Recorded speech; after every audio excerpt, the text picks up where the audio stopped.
आप सभी को सुंदर शरद पूर्णिमा की बहुत बहुत बधाई हो। बाबा विश्वनाथ की कृपा आप पर सदा बनी रहे। आ गया शरद पूर्णिमा की रात्रि। बड़े से बड़ी बीमारियां, बड़े से बड़े रोग, बड़े से बड़े बड़े कष्ट इस शरद पूर्णिमा की रात्रि को छूट जाते हैं। दमे की बीमारी, श्वास की बीमारी, अनिद्रा की बीमारी, रात्रि को जगना, ये सारी बीमारियां शरद पूर्णिमा की रात्रि को अगर व्यक्ति अपने जीवन को सुखमय बनाए, अपने जीवन को आनंदमय बनाए तो सब छूट सकते हैं। शरद पूर्णिमा की रात्रि को पीपल के पत्ते 5 लेकर उसके ऊपर खीर डालकर रात्रि को खा लेने से महाराज दमे की बीमारी, श्वास की बीमारी रुक जाती है। वो बीमारी बढ़ती नहीं है, उससे कष्ट नहीं होता। जिन बच्चों के नेत्र कमजोर होते हैं, रोशनी कमजोर होती है, शरद पूर्णिमा के दिन रात्रि को 12 बजे भगवान चंद्रदेव का दर्शन कराइए। 5 से 7 मिनट तक नयन मिलाएं चंद्रदेव के साथ और बाद में एक पीपल के पत्ते पर खीर जो चंद्र के नीचे रखी हुई है उसी खीर को चटा दीजिए। फिर चंद्र का दर्शन कराओ, फिर खीर को चटा दीजिए। महाराज नयन की ज्योति बढ़ती है, नींद नहीं आती तो निंद्रा देवी प्रवेश करती है, निंद्रा अच्छी आती है, आनंदित होता है। महाराज जिस व्यक्ति के शरीर में गांठ पड़ जाती हो, शरीर काला पड़ जाता हो, चट्टे पड़ जाते हो या दांत खाज खुजली हो जाता हो, उसके लिए भी शरद पूर्णिमा की रात्रि को 12 बजे महाराज भगवान चंद्रदेव के लिए 21 दिए जलाए जाते हैं। उस 21 दिए की कालोच एक थाली में इकट्ठी करी जाती है। कालोच को इकट्ठी कर कर शरीर में गाय के घी के साथ में जहां जहां जगह पर चट्टे हैं, गांठ है, वहां लगाया जाता है। उसको 5 या 7 दिन लगाइए। उसके बाद में रोज प्रतिदिन लगाने के आधे घंटे बाद स्नान कर लीजिए, आराम लगना प्रारंभ हो जाता है। महाराज आज शरद पूर्णिमा की रात्रि से लेकर कार्तिक पूर्णिमा की रात्रि के बीच में जो दामोदर भगवान का, कृष्ण का, शिव का मंगल आनंद करेगा, अभिषेक करेगा, पूजन करेगा, स्मरण करेगा, उसके सारे दुख दरिद्र दूर हो जाएंगे। रात्रि को आप बड़े प्रेम से खीर बनाओ, चंद्रदेव की साक्षी में रखो, भोग लगाओ भगवान श्री हरि को। बन सके अगर लक्ष्मी की कमी है, लक्ष्मी नहीं आ रही है, व्यापार नहीं चल रहा है, तकलीफ बहुत ज्यादा है, घर में कष्ट है, कर्जा ज्यादा है, तो एक तांबे के कलश के ऊपर, तांबे के कलश में पानी भरना, कटोरी रखना, उस पर लक्ष्मी जी की मूर्ति रखना। लक्ष्मी जी की मूर्ति नहीं हो तो चांदी का सिक्का रखना। उसके सम्मुख में आप 31 दीपक 31 दीपक घी के लंबी बाती के जला देना। महाराज एक एक कमल गट्टा उस 31 दिए के अंदर डाल देना और लक्ष्मी जी का पूजन करना, लक्ष्मी जी का स्मरण करना, खीर का भोग लगाना, पान के पत्ते पर खीर रखना, 5 पत्ते पर खीर का भोग लगाना और माता लक्ष्मी से विनती करना। सुबेरे 4 बजे तक वो रखे रहने देना, सुबह 4 बजे वो उठाना, लक्ष्मी को वापिस तिजोरी में या सिक्का हो तो उसको अलमारी में रख देना। जो खीर बनी है वो प्रसाद के रूप में सुबह 8 बजे, 10 बजे, 9 बजे जब खाना हो प्रेम से पाना। माता जो दिए लगाए हैं वो ठंडे हो गए होंगे, उनको रखे रहने देना, बाद में काम आते रहेंगे, या दिए विसर्जन करना हो तो आपकी मर्जी है। पर वो मट्टी के दिए लगेंगे, आटे के दिए नहीं लगेंगे, मट्टी के दीप लगाना है आपको। 31 घी के दिए लगाना है। लक्ष्मी जी का पूजन करो, कंकु, चावल, हल्दी, मोली से सब तरह से। शरद पूर्णिमा की रात्रि को सुख मिलेगा, आनंद मिलेगा, लक्ष्मी की वृद्धि होगी, कार्य सिद्धि होगी। दूसरा क्रम, अगर कार्तिक पूर्णिमा हो, शरद पूर्णिमा हो, ये दोनों पूर्णिमा पर शरद पूर्णिमा के दिन आप शाम को प्रदोष काल के समय 4:30 बजे से 6 बजे के बीच में 1 लोटा पानी, उसमें 5 बेलपत्र रखकर, 1 कमलगट्टा डालकर भगवान चंद्रेश्वर महादेव के नाम से भगवान शंकर को चढ़ा दीजिए। आपकी जो कामना हो वो कामना कर कर चढ़ाएं, विनती करें चंद्रेश्वर महादेव को और निवेदन करें कि हमारा ये कार्य सफल हो। केवल शरद पूर्णिमा के दिन चढ़ाइए, कार्तिक पूर्णिमा तक क्या फल मिलता है हमको जरूर बताइए। भी शरद पूर्णिमा की रात्रि को और कार्तिक पूर्णिमा की रात्रि को गर्भवती नारी अपनी नाभि पर यदि चंद्र की दृष्टि पड़वा लेती है तो बच्चा विकलांग पैदा नहीं होता है। गर्भ से जो बालक होगा श्रेष्ठ होगा, विद्वान होगा, चतुर होगा, पढ़ने में होशियार होगा, क्योंकि ये चंद्र की किरणें जब समुद्र में उछाल ला सकती हैं तो आपके जीवन में भी तरक्की ला सकती है, उछाल ला सकती है। इस शिव महापुराण की कथा कहती है, महाराज पूर्णिमा का जो चंद्र है वो विशाल काय है, और उस चंद्र की पूर्णता में हमारी अभिलाषाएं भी पूर्ण हो। आप आस्था चैनल के माध्यम से जितने लोग कथा सुन रहे हैं, फेसबुक यूट्यूब पर जितने कथा सुन रहे हैं, और कुबेरेश्वर धाम में जितने कथा सुन रहे हैं, आप में से कितने लोग हैं जो पूर्णिमा का व्रत करते हैं? जो माताएं करती हो जरा हाथ उठाइए।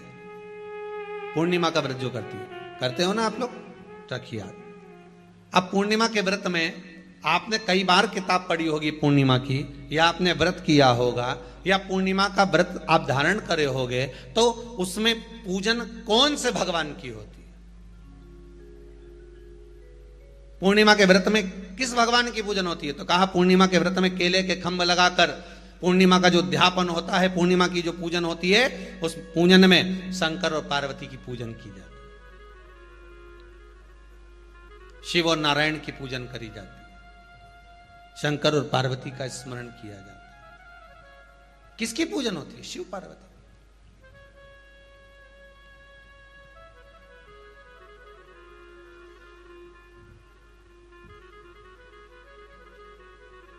क्यों शंकर और पार्वती का पूजन क्यों करा जाता है पूर्णिमा के व्रत में?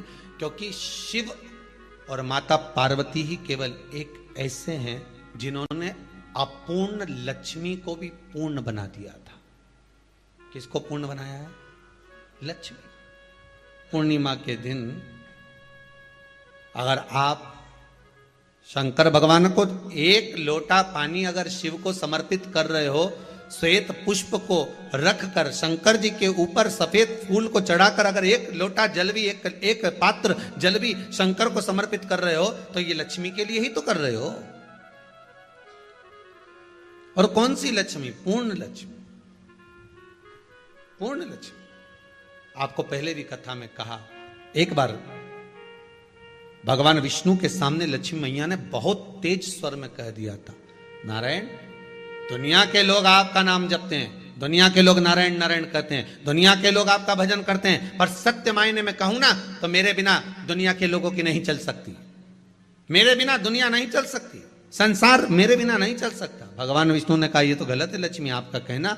एक दिन लक्ष्मी को अहंकार आ गया, अहंकार के संबोधन जब माता लक्ष्मी करने लगी तो भगवान उसी समय पर भगवान विष्णु को क्रोध आ गया, और भगवान विष्णु ने कह दिया, लक्ष्मी तू इतनी बड़ी बड़ी बात कहती है कि तेरे बिना नहीं रह सकती संसार।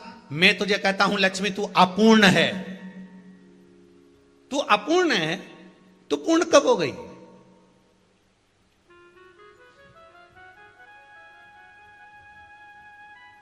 तेरी पूर्णता कहां हो गई? लक्ष्मी की आंख से आंसू बहने लगे, आज आपने मुझे अपूर्ण कहा है। आपको मालूम है आप मुझे अपूर्ण कह रहे हो? आपको यह ज्ञात हो रहा है आप मुझे अपूर्ण कह रहे हो? भगवान कहते हैं हाँ लक्ष्मी, मैंने तुझे अपूर्ण कहा है। अपूर्णता का मतलब आप जानते हो ना? भगवान कहते हैं लक्ष्मी मैं सब जानता हूं। लक्ष्मी रोती हुई माता सरस्वती के पास पहुंच गई। सरस्वती ने पूछा क्या बात है लक्ष्मी, क्यों रो रही हो? लक्ष्मी जी ने कहा क्या बताऊं सखी, मेरे पति ने आज मुझे अपूर्ण कह दिया है। तो क्यों रो रही है तू? अपूर्ण अगर कह दिया, पति ने ही तो कहा है ना, तो क्यों रोना? चल मेरे साथ में। और सरस्वती मैया माता लक्ष्मी को लेकर सीधे पहुंच गई माता पार्वती के यहां। माता पार्वती के यहां जब पहुंची है, माता पार्वती ने लक्ष्मी जी को देखा और सरस्वती को देखा तो पूछा कि बात क्या है, क्या हो गया ऐसा, क्या हुआ, क्या है ऐसा जो तुम दोनों आज मेरे पास में आई? क्या हुआ? पार्वती जी कुछ बोलती, शिव जी का ध्यान माता सरस्वती की ओर और लक्ष्मी की ओर गया, और भगवान शंकर जान गए कि आज भगवान नारायण ने लक्ष्मी जी को अपूर्ण कहा है। अब देखें माता पार्वती क्या कर सकती है, इसको पूर्ण बनाने के लिए करेगी क्या? क्या हुआ? माता सरस्वती जी बोली, लक्ष्मी को अपूर्ण कर दिया। अपूर्ण कर दिया? हाँ, तो क्या सोचना उसके लिए, इसको मैं अभी पूर्ण बना देती हूं। माता जगत जननी पार्वती ने गोदी में विराजमान गणेश जी को उठाया और उठाकर लक्ष्मी जी की गोद में दे दिया। ले लक्ष्मी, आज से तू पूर्ण हो गई। लक्ष्मी, आज से तू पूर्ण है। गोदी में जब तक संतान नहीं है तो नारी को लोग अपूर्ण समझते हैं, पर माता पार्वती जी ने संपूर्ण ब्रह्मांड में एक सिद्धता प्रदान कर दी कि अपने गोदी के लाल को, अपने गोदी के पुत्र को माता ने लक्ष्मी की गोद में देकर लक्ष्मी को पूर्ण बना दिया। वो दिन कौन सा था? पूर्णिमा का दिन था। पूर्णिमा के कितने व्रत होते हैं? बोलते जाओ जरा, जल्दी जल्दी बोलो। पूर्णिमा के नारियों को, स्त्रियों को अखंड सौभाग्य के लिए, जो नारी वैधव्य नहीं होना चाहती है उस नारी को पूर्णिमा के कितने व्रत करना चाहिए? जिस नारी के यहाँ संतान नहीं हो, औलाद नहीं हो, उसको पूर्णिमा के कितने व्रत करना चाहिए? जिस नारी का पुत्र, पति बहुत बीमारी से ग्रसित हो, लग रहा हो कि ये मेरा बेटा बहुत बड़ी बीमारी में घिरा हुआ है, तो नारी को कितने व्रत करना चाहिए? स्वयं भगवान कृष्ण ने माता यशोदा को द्वापर में भी बताया है कि पूर्णिमा के 32 व्रत होते हैं। कितने व्रत होते हैं? 32।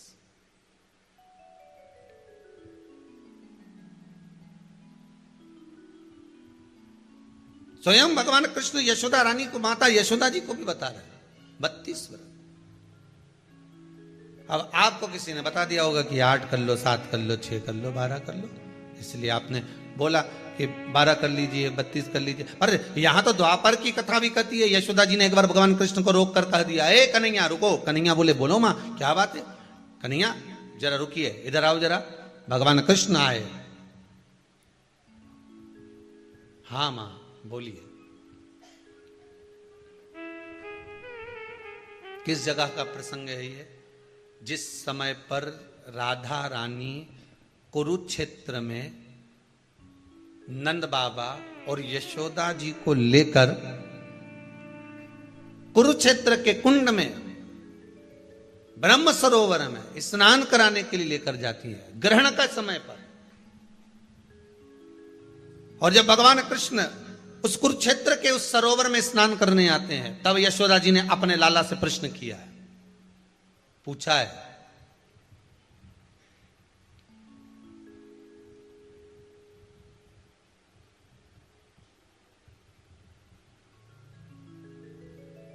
कि नारी वैधव्य होकर ना मरे।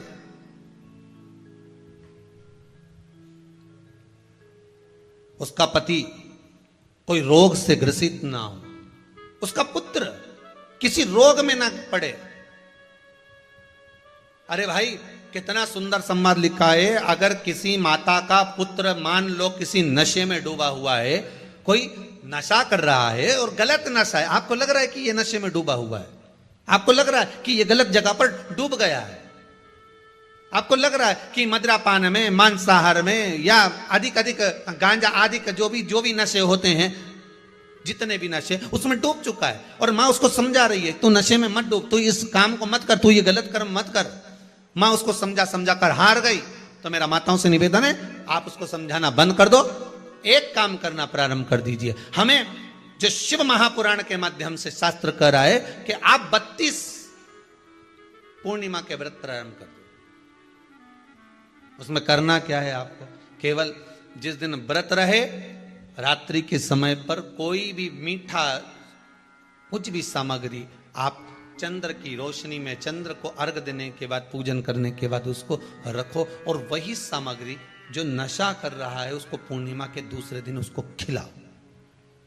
आप धीरे धीरे खिलाना चालू करेंगे, जिस नशे में वो डूबा हुआ उस नशे से वो छूटना प्रारंभ हो जाएगा। 2 पूर्णिमा व्रत करके तो देखो, तीसरे में तुम्हें जरूरत ही नहीं पड़ेगी। धीरे धीरे आप वो छूटना प्रारंभ हो जाए।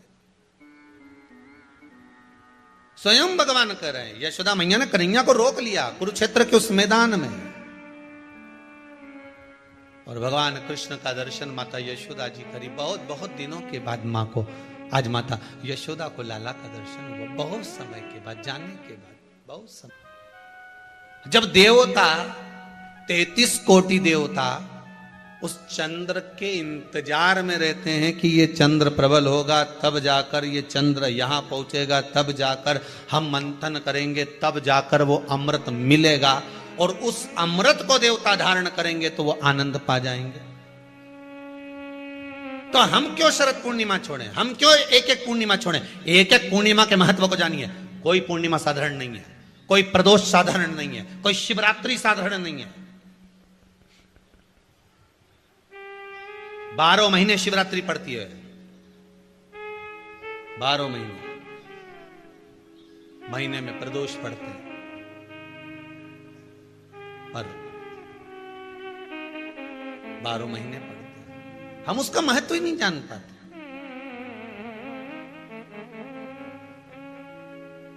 कौन से प्रदोष पर क्या करना है, कौन सी पूर्णिमा को क्या धारण करना है, कौन सी शिवरात्रि पर।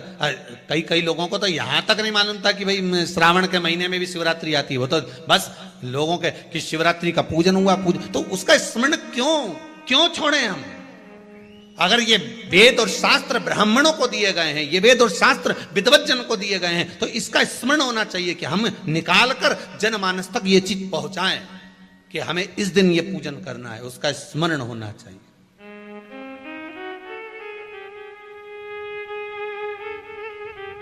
और वो सुख देने वाला।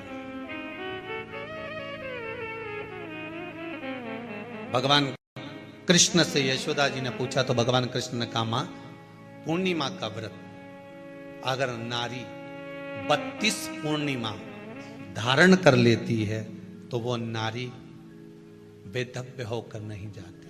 पर आप लोग व्रत जो करते हो ना, जो भी व्रत आप लोग उठाते हो, सोमवार का व्रत जैसे किसी माता जी ने उठा लिया और वो उठाने के बाद, हम तो शादी नहीं हुई थी ना जब भी सोमवार व्रत करते थे, अब शादी हो गई अभी भी हम सोमवार का व्रत कर रहे हैं, करे जा रहे हैं, और उसका कोई उद्यापन नहीं करा, कोई संकल्प नहीं लिया गया कि मैं 5 करूंगी कि 16 करूंगी कि 25 करूंगी कि 31 करूंगी कि 21 करूंगी। इसलिए पूर्णिमा व्रत का विधान में कहा गया कि 32 पूर्णिमा का पहला संकल्प होना चाहिए। उसके बाद आपकी 32 पूरी हो जाए, फिर आप दूसरे और व्रत कर लो, फिर 32 कर लो, फिर 32 कर लो, पर उसमें पूर्णता का भाव।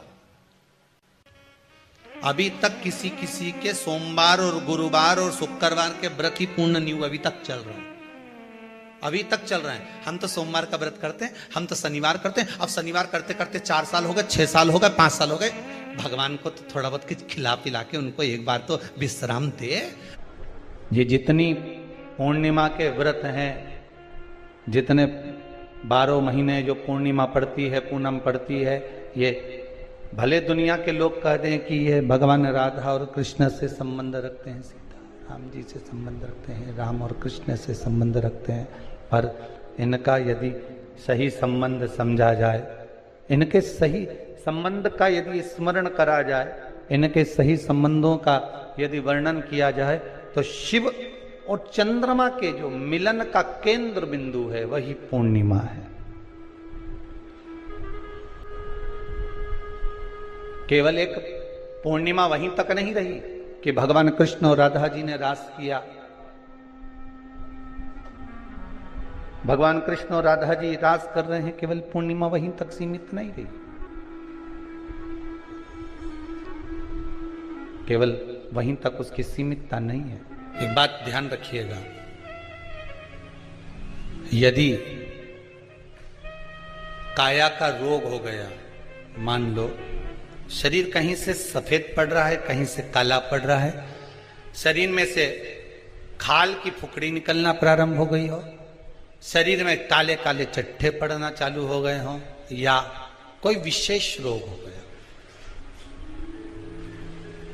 कोई विशेष शरीर में रोग है, बीमारी है, काया बेकार हो रही है, तो सीधी सीधी बात शिव महापुराण की कथा कहती है, सुंदर आनंद में श्रवण कर कर आप अपने जीवन को, ये पूर्णिमा शिव महापुराण की कथा कर पूर्णिमा आ रही है, कुछ नहीं करना, पीपल का एक पत्ता, उस पत्ते पर थोड़ा सा चावल,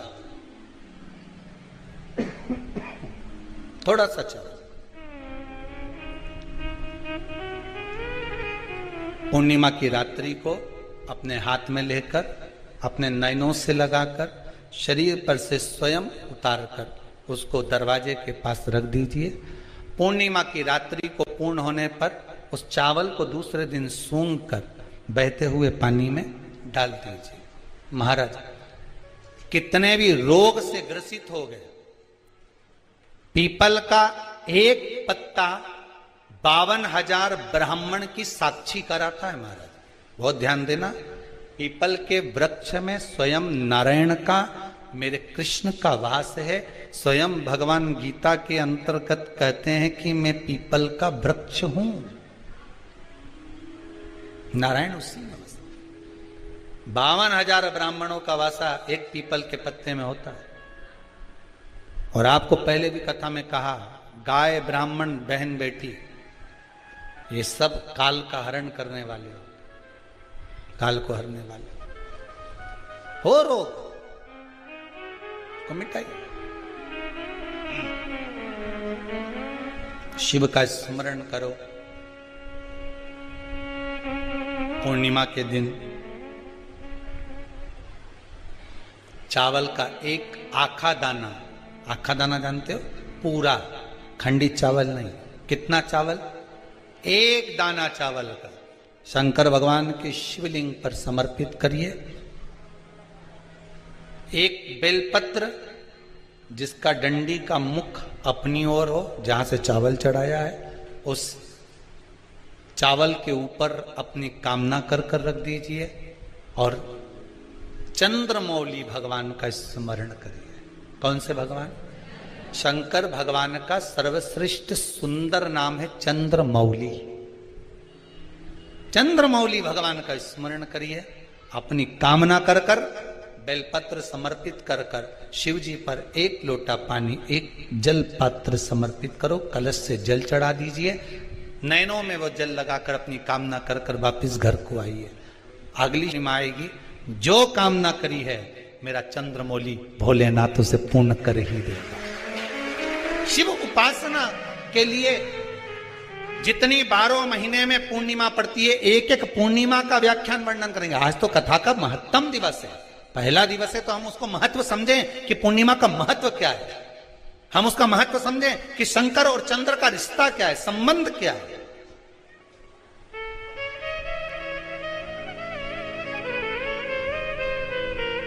भगवान ने जितनी पूर्णिमा बनाई है, जितने नक्षत्र बनाए, जितनी घड़ी बनाई, जितना पल बनाया, जितना समय बनाया, ये शंकर भगवान ने जो बनाया ये गलत नहीं बनाया, श्रेष्ठता के लिए बनाया, जग के उद्धार के लिए, संसार के उद्धार के लिए बनाया। अब उसका प्रयोग आप करें ना करें ये आपके ऊपर है, आप उसका प्रयोग कर रहे हैं ना कर रहे हैं ये आपके ऊपर, पर जो बनाया है मेरे भगवान,